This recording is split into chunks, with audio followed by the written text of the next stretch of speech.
Hello and welcome to the Art of Decluttering podcast. I'm your host, Amy Ravel. It is awesome to be back with you this week and just continuing this conversation that we've been having for years now about how to declutter and organize your home. The reason we continue to have this conversation and the reason I bring this podcast to you every single week is because there is true freedom to be found in having a home that is not overwhelmed by clutter, that is not rained by clutter, that you walk in and there's like this freedom. And you're like, okay, this is a house I want to live in. I don't feel like I'm bound by clutter, ruled by clutter. It's not controlling my decisions. And I want you to experience that freedom. Now, for some of you, you experience that freedom after 50 episodes, and some of you are brand new and you're just starting to get a hold of it now. So I'm just going to keep turning up and sharing this stuff with you because it's made a huge difference in my life and I want it to make a difference in yours. We're in clients' homes every single day of the week. And so we see, my team are out there and we see the transformation that happens when people relinquish the control that stuff has. And so today I want to talk to you about a little book called The Complete Idiot's Guide to Organizing Your Stuff by Georgine Lockwood. Now, some of you may have read this book, but within it are the 10 laws of stuff. And I want to just quickly go through the 10, but I want to pick out a couple that I want to deep dive with you today. I think they're relevant. I think they're helpful. And sometimes just having another person's insight and view into our world of stuff is really helpful. So let me read to you these 10 different laws of stuff. The first one is the more you have, the more you need. All right, we're going to deep dive into that one. Number 2, useless stuff crowds out the good stuff. And I think that is really relevant for calendars and our thinking and our processing as well as our homes. Number 3 is dirt and bugs love stuff. I mean, amen. I just did intake with a client who's like, yeah, there are mice. And so like, yes. Stuff stays where you put it is number 4. Number 5 is stuff multiplies to fill the space that you give it. We're going to deep dive into that and learn a little bit about Parkinson's law in that. The next one is over time, you just don't see your stuff. And, you know, I've talked about that quite a few times. We're going to go a little bit more into that. I don't even know what number we're up to. We're up to something. When you have a lot of stuff, you have to pay for it over and over. So, you know, thinking about the fact that you pay to purchase it, you pay to keep it, you pay to store it, you pay to look after it. And that's just the money side of it. And then you've got your time and energy. Number 7, stuff affects your mental health. I mean, if this year's podcast has not been great evidence of that, with bringing clinical evidence around our mental health and well-being and the impact of clutter, just go back and listen to the last few episodes. Number 9 is stuff is valuable only if you use it. We're going to go deep dive into that. And stuff can't buy you happiness is number 10. These are excellent. Go and read the book. There's quite a few editions of it and you can get secondhand copies online or you might be able to borrow it from your local library. The first one I want to go into a little bit more detail is the more you have, the more you need. Now, I think we can come at that from two perspectives. I think consumerism is a hungry beast. And so as you have more, you learn about what's out there, you learn about what's available. I find sometimes if I go to the shops to get something, I'm like, oh, here's all the things I didn't even know existed, let alone that I needed. And then I start to kind of build this, oh, but I would really like that. That would look great in my home. Oh my goodness, that would make things more comfortable or easier or prettier or whatever it is. And so I'm going out, say, to buy something. And instead of just getting one thing, you sometimes find that you get multiple things. One of the reasons I really like, for me, online shopping is I tend to only buy what I need. Now, for other people, it might send you down a rabbit hole and you were all of a sudden buying all of the things. But for me, I just go in, I purchase the one thing I need, and then I have it delivered. And I find that really helpful. I find that it's saves me time, but it also really saves me money. And it saves me being bombarded by all of the other things that I could buy because I'm looking for something really specific. I know what I want and I buy it. The other way that stuff, the more you have, the more you need, is the more you have, the more containers that you need. The more containers that you have, the more storage furniture that you need. The more storage furniture you have, you might feel like you need a bigger house. And so what might just start as like buying some extra kitchen appliances, all of a sudden ends in a conversation where you're saying, I just think this house is too small for us. And if we look back over history, we are living in the biggest houses in history and we've got more stuff than anyone has ever had before. And so we're just increasing the size of the container, the cupboard, the storage, the room, the house. And so the more that you have, the more that you need. And I think that's a really, it's a great first point.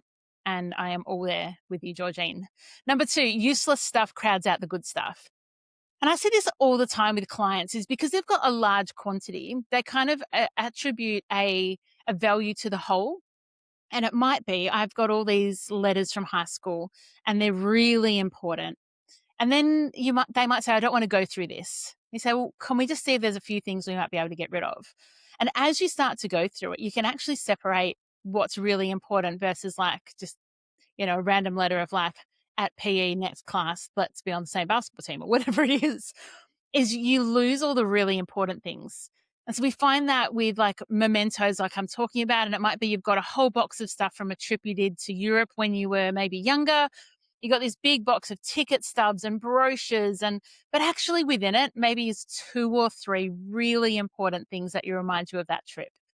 And then I see that when people have their shelves full or photos all over the walls or books all on the bookshelf. So when you have too much, the good, the excellent, the things that you actually want to remember, that you want to pay tribute to, that are these mementos that are important to you, part of your story, get lost amongst everything, because sometimes we just pile it all in together and think, no, that is too important. I can't get rid of any photos. But the truth is, maybe you can get rid of photos. You can get rid of the duplicates. You can get rid of the blurries. You can get rid of the scenery photos. But you've actually got some really special ones in there. So when you have too much stuff, it's hard to know what that beautiful good thing is that you want to keep is. The next one I want to deep dive into is stuff multiplies to fill the space that you have. Stuff multiplies to fill the space that you have. So there's a law called Parkinson's law, and the idea is that work will always expand to fill the space that you give it. You might have found this when you're studying or when you're preparing a workshop for work, or you're doing something that's like, you've got to get a project done. If you give yourself 4 weeks, it will take 4 weeks. If you give yourself 4 hours, it will take 4 hours. And so there's this kind of like, we just expand things to fill the space that we're given. And then Parkinson's law, I think, really does apply to our homes, because what I see often is people are really uncomfortable with empty spaces. And so your stuff will expand to fill the space that you give it. If you have lots of bookshelves, you automatically kind of assume, well, I need to fill it with books. And so sometimes a step that you can take in decluttering is to get rid of the thing that holds the stuff. So it might be getting rid of a toy box, or getting rid of a bookshelf, or getting rid of a bedside table, or getting rid of, an extra set of drawers that you have in the laundry. When you get rid of them, you're like, well, now I don't have the space. Now I have to make a decision about the stuff that was in it. Because when you have those containers and drawers and shelves and all of that stuff, you will naturally fill it. It's just one of these laws of stuff, Parkinson's law. If you have the space available, you're most likely going to fill it. But this is exciting because Parkinson's law also applies if you downsize. If you give it less bookshelves, less toy boxes, less drawers that you're filling, a smaller house, you also naturally expand and contract to fit it. So if you do decide to downsize, it makes sense then that you would look at it and go, well, I have to get rid of some stuff, because you understand this law that stuff will fill the amount of space that you give it. When you give it less space, you have to declutter, right? Because there's nowhere else to put it. So Parkinson's law is a good one. It's a principle I often talk to clients about, because it has real life application and it's easy to see. It's easy to kind of picture and go, yeah, you're right. Whenever I have an empty drawer, I think, what can I put in here? An empty cupboard is like, oh, what can I store in here? And that principle applies right across any kind of your organizational stuff, and just creates clutter if you've got too much space. Next one is, over time, you don't see your stuff. And we talk about this being like you become visually unable to see what's in front of you. So it's kind of like this invisible clutter, because you no longer can notice all the things. And sometimes it's not until someone important comes to your house, so maybe it's your mother-in-law, and you're just like, oh, I'm really conscious, or a new friend, or your kids bring someone over from school, and you look at your house with fresh eyes. I think looking at your house with fresh eyes, and I'll link in the show notes to the episode around this, is really important to just wander through your house and see it with fresh eyes. What's up on the walls that you forgot you put there? What's on the floor? What's leaning against the walls? What doesn't really have a home? Because we become so just used to seeing it, and it's the same thing all the time. You may not notice that you have a pair of shoes that have been sitting at the back door for 3 years that nobody owns because they're just always there. So you stop seeing it. It's a really smart thing our brain does, because if we were to take in every little piece of information that comes, we'll be overloaded all the time. So our brain filters a lot of that out and it just becomes this background noise. So over time, you don't see your stuff. One of the solutions to that is to look at things with fresh eyes. The next one I want to talk about is stuff is valuable only if you use it. One of the biggest challenges that people talk to me about when it comes to getting rid of things is that costs me a lot of money, that's worth a lot of money, or that could be worth a lot of money to someone else. And we can have this like a value that we put on something, but that thing is just a whole lot of plastic or metal or electronics. If it's not being used, it's not valuable unless it's being used. So what value is it bringing you? Instead of thinking about value as just like the dollar amount you paid or the dollar amount you think you should be able to get for it, think of value as like, what value is it bringing you? Ah, you're right. I do have a digital camera at the back of my wardrobe or up the top of the linen cupboard that maybe I paid $800 for 10 years ago. But what value is it bringing me now? Nothing, because my phone has a way better camera on it than that. I never really learned how to use it properly. And so what value is it bringing me? Nothing.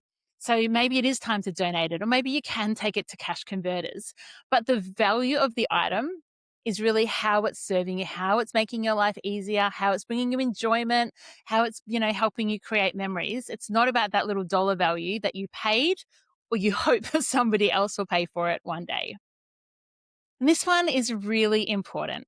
Stuff can't buy happiness. I mean, isn't that true? We've all seen the shows and known people who just keep filling their lives with stuff, hoping it'll make them happy. And maybe for the moment when they purchase it, there is that like, that dopamine hit and they go, these rush and they're so excited. I've been to houses often where the rush is in the purchase. And when the parcel arrives at the house, I don't even open it. And there's often a pile of unopened Amazon or delivery parcels because they've got this like, it's going to make me happy. And maybe it made them happy for the 3 minutes while they were purchasing it.